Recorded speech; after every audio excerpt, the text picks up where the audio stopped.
Lionel Jospin s'est éteint ce dimanche 22 mars 2026. Figure majeure de la gauche française, il a représenté le Parti socialiste dont il fut premier secrétaire et candidat à l'élection présidentielle à 2 reprises. Son ancrage à gauche s'inscrit dans une histoire politique marquée par l'élection de François Mitterrand en 1981, premier président socialiste de la Ve République. Dans cette continuité, Lionel Jospin se lance dans la course à l'Élysée en 1995.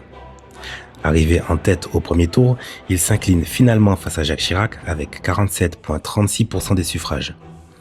Cette défaite s'inscrit dans un contexte de rejet du mitterrandisme par une partie de l'électorat désirant tourner la page. En 2002, il tente une nouvelle fois sa chance. Mais le choc est brutal, il est éliminé dès le premier tour.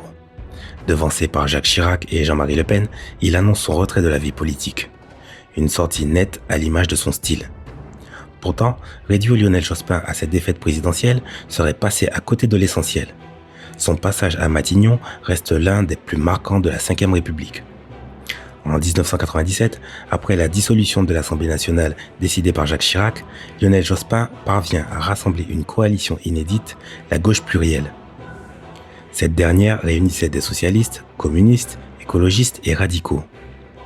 Nommé Premier ministre, il dirige un gouvernement de cohabitation pendant 5 ans, une durée exceptionnelle. À Matignon, il impose un style fait d'autorité tranquille et de capacité à fédérer. Sans recours au 49.3 ni modification constitutionnelle, il mène ses réformes et obtient des résultats tangibles. Son gouvernement s'inscrit dans une période charnière marquée par la montée du libéralisme après la chute de l'URSS et les évolutions engagées dans les années Mitterrand. Dans ce contexte, la gauche plurielle opère un rééquilibrage. En 5 ans, elle enregistre des avancées économiques et sociales significatives. Près de 1,8 million d'emplois sont créés avec une baisse du chômage de 920 000 personnes. Des mesures de réduction des inégalités sont instaurées, comme la mise en place de la couverture maladie universelle.